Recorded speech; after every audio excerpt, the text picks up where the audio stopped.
وَلَا تُطِعِ الْكَافِرِينَ وَالْمُنَافِقِينَ، اور دیکھیے کافروں اور منافقوں کی باتوں کی پرواہ نہیں کرنی. یہ بہت امپورٹنٹ بات ہے. یہ قرآن حکیم میں ٹاپک بار بار آیا. چاہے کوئی شخص کتنا ہی نیک کیوں نہ ہو، بہرحال دنیاوی اعتبار سے جب اسے دعوت و تبلیغ میں تکالیف سے گزرنا پڑتا ہے تو ایسے لمحات انسان کے اوپر آ جاتے ہیں. کچھ تو اس پہ خود آتے ہیں اور کچھ جو اس کو سمجھانے والے ہوتے ہیں نا، وہ اس کو اس قسم کی مت دے رہے ہوتے ہیں، یار تیرے چھوٹے چھوٹے بچے نے کیا ہو گیا، تو اللہ دے بندے، تو ٹھیکہ لے دین دے کام دا. ٹھیک ہے، پوری دنیا جنہوں پتہ ہے، لوگوں نے پتہ ہے نماز پڑھ رہے ہیں، پڑھتے رہے. اب یہ اتنا خطرناک کھیل لوگ کھیل رہے ہوتے ہیں کہ ہم اگر یہ دعوت لے کے کھڑے ہوئے ہیں تو ہم اپنے بیاف کے اوپر کھڑے ہیں کیا؟ نہیں، نبی علیہ السلام کے اوپر. صحیح مسلم میں حدیث ہے کہ مومن وہ ہے جب برائی دیکھے تو ہاتھوں سے روکے. ہاتھوں سے نہیں روک سکتا تو کم از کم زبان سے روکے.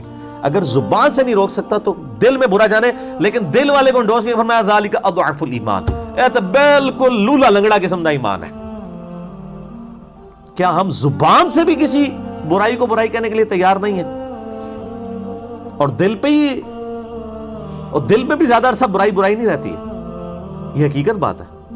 جب زبان سے آپ اظہار نہیں کرتے تو آہستہ آہستہ آپ اس سسٹم کا حصہ بن جاتے ہیں. زبان سے کم از کم بات کرنی ہے، گونگا شیطان نہیں بننا. اسلام تو کہتا ہے ہاتھ سے بھی روکنا ہے برائی کو.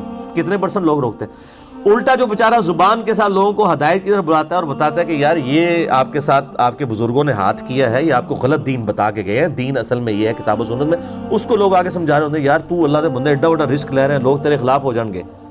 تو یار یہ بات تو آپ نبی علیہ السلام کو اصل میں سمجھا رہے ہیں کہ بھی نبی صلی اللہ علیہ وسلم نے کیوں یہ باتیں کی ہیں جس کی وجہ سے لوگوں نے یہ بات پہنچانی ہے لوگوں تک. ظاہر ہے الحق مر، عربی میں محاورہ ہے، حق کڑوا ہی ہوتا ہے. آپ جتنے مرضی احسن انداز میں بات کریں، جو حق اور سچ بات ہے وہ چبھ جاتی ہے اگلے بندے کو جس نے بات نہیں ماننی. تو اس کا کبھی یہ سلوشن نہیں ہے کہ وہ دعوت سے پیچھے ہٹ جائے. یہ بالکل غلط ہے. اور یہ آپ دیکھیں اتنا بڑا ایشو ہے کہ نبی علیہ السلام کو اسپیسیفکلی اور آپ کے صحابہ کو بھی کہا جا رہا ہے کہ آپ نے بھی جو ہے وہ کافروں کی باتیں نہیں ماننی ہے، ان کی پرواہ نہیں کرنی. وَلَا تُطِعِ الْكَافِرِينَ، کافروں کا کہنا مت مانو، وَالْمُنَافِقِينَ، اور نہ منافقین کا، وَدَعْ أَذَاهُمْ، اور نہ پرواہ کرو ان کی طرف سے آئی ہوئی تکلیف اور اذیت کے اوپر کہ یار اب جو ہے وہ مجھے ان تکلیف میں انہوں نے ڈال دیا ہے تو اب میں جو وہ دین کا کام چھوڑ دوں یا میں بیک فٹ کے اوپر چلا جاؤں. دیکھیں شعب ابی طالب کے اندر نبی صلی اللہ علیہ وآلہ وسلم کو 3 سال تک کس طرح گزارا کرنا پڑا ہے. بخاری مسلم میں آتا ہے، سعد ابن ابی وقاص کہتے ہیں کہ 3 سال تک ہماری حالت یہ تھی کہ ہم پتے کھا کے گزارا کرتے تھے، اور جس طرح بکریوں کو مینگنیاں آتی ہیں نا، اس طرح ہمارے ساتھ معاملہ ہوا کرتا تھا. تو کیا انہوں نے دعوت کا کام چھوڑ دیا؟ اور پھر میں اس سے اگلی بات کروں گا کہ 2.25 ارب، یہ چلیں احتیاطاً 1.5 ارب مسلمان ہیں. 1.5 ارب مسلمانوں میں ایک مسلمان نے بھی ایسا نہیں ہونا کہ جو نر بن کے صحیح طریقے سے بات کرے اور کھڑا ہو جائے مخالفت کے لیے ان باطل لوگوں کی کہ جنہوں نے دین کا جنازہ نکالا ہوا ہے، اور وہ یہی سمجھتا رہے یہ کوئی اور کام کرے گا. بھئی کون کرے گا کام؟ جس کو سمجھ آئے گی وہ کرے گا. کیا ہم اللہ تعالیٰ کو یہ جواب قیامت کے دن دے سکتے ہیں؟ قطعاً نہیں. یہاں تو لوگ غلط باتیں ممبر کے اوپر بیان کر کے چلے جاتے ہیں، اور پھر جو بیٹھے ہوئے ہیں ان کو ٹینشن شروع ہو جاتی ہے. وہ اپنی ٹینشن ریلیز کرنے کے لیے انجینئر صاحب کو فون کر دیتے ہیں، وہ جی آج فلاں مولوی صاحب نے ممبر کے اوپر یہ بات کر دی ہے. تو میں پھر ان سے پہلا سوال کرتا ہوں کہ بھئی آپ کو نہیں پتہ یہ انہوں نے بات غلط کی ہے؟ کہتے ہیں جی پتہ ہے. تو ساری دنیا کی مصیبتیں ان کا بوجھ میں نہیں اٹھانا اکیلے بندے نے. آپ کی زبان نہیں اللہ نے آپ کو دیا، آپ گونگے شیطان ہیں کہ آپ کم از کم اس لیکچر کے بعد ہی ان کو بند کمرے میں لے جاتے ہیں اور کہتے ہیں کہ حضرت صاحب یہ آپ حدیث اور واقعہ کہاں سے بیان کر رہے ہیں؟ یہ میری ذمہ داری ہے کہ دنیا میں جہاں کہیں جھوٹ کوئی بیان کرے گا تو میں نے پریکٹیکلی جا کے وہاں پہ لوگوں کی اصلاح کرنی ہے. اکیلا بندہ کیا کر سکتا ہے؟ ہر بندہ جو جہاں پر ہے وہ ذمہ دار ہے. کنتم خیر امۃ اخرجت للناس تأمرون بالمعروف وتنہون عن المنکر وتؤمنون باللہ. تم بہترین امت ہے ہی اس لیے ہو. نبی صلی اللہ علیہ وآلہ وسلم کی نسبت کی وجہ سے جو بہترین امت کہا گیا ہے، اس وجہ سے نہیں کہ آپ صلی اللہ علیہ وسلم کا بہت بلند مرتبہ ہے اس وجہ سے امت کا بھی بلند مرتبہ ہو گیا، نہیں، بلکہ آپ کی ختم نبوت کی برکت سے کہ چونکہ آپ کے بعد نبی کوئی نہیں آنا، نبیوں والا کام اب اس امت نے کرنا ہے.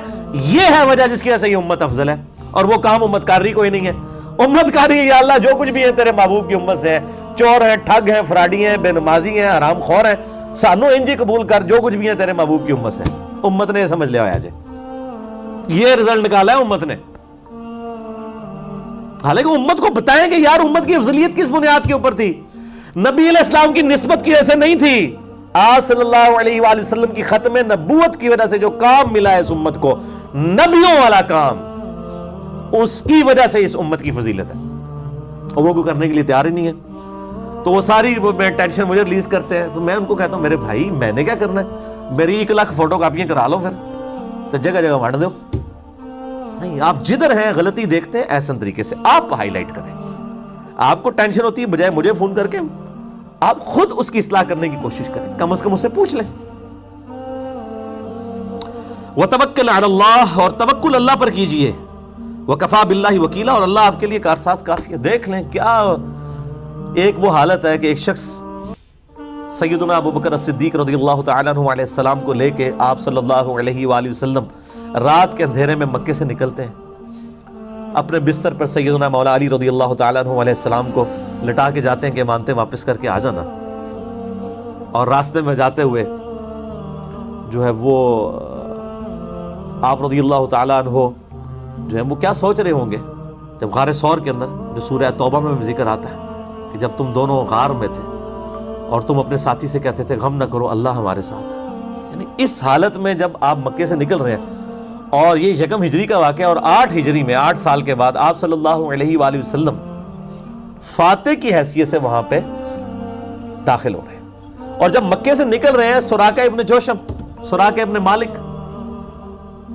جو مخبری کرنے کے لیے آیا، اس کا گھوڑا دھس گیا، واپس نہیں جا سکا۔ 2-3 بار ایسا ہوا اسے سمجھ آ گیا بھی اللہ کے پیغمبر ہے۔ سیدنا ابوبکر صدیق رضی اللہ تعالیٰ عنہ کو نبی علیہ السلام نے کہا سراقہ کو بشارت دے دو کہ میں اس کے ہاتھ میں کسرا کے کنگن دیکھ رہا ہوں، کسرا پرشین امپائر، اور وہ کسرا جو اس کا ہیڈ، اس کے کنگن دیکھ رہا ہوں۔ اس وقت تو سراقہ نے بھی سوچا ہوگا کہ اپنی جان بچا کے رات کے اندھیرے میں یہاں سے جا رہے ہیں اور مجھے کہہ رہے ہیں کہ پرشین امپائر گرے گی اور اس کے کنگن میرے ہاتھوں میں ہوں گے۔ اور پھر سیدنا عمر فاروق رضی اللہ تعالیٰ عنہ علیہ السلام کے دور میں وہ وقت آیا ہے، سیدنا عمر نے بلا کے پھر سراقہ کو وہ پورا کسرا کا لباس پہنایا، اور اس کے بعد کہا اتار دو، یہ مومنین کا مال ہے۔ انہوں نے سمجھا یہ مجھے گفٹ ہو گیا، انہوں نے کہا نا، نبی علیہ السلام نے صرف کہا تھا دیکھا ہے، بس اتنا، اس سے زیادہ نہیں، یہ مومنین کے بیت المال میں ہے۔ تو رومن اور پرشین امپائر گر جائے گی کسی نے سوچا تھا؟ نہیں۔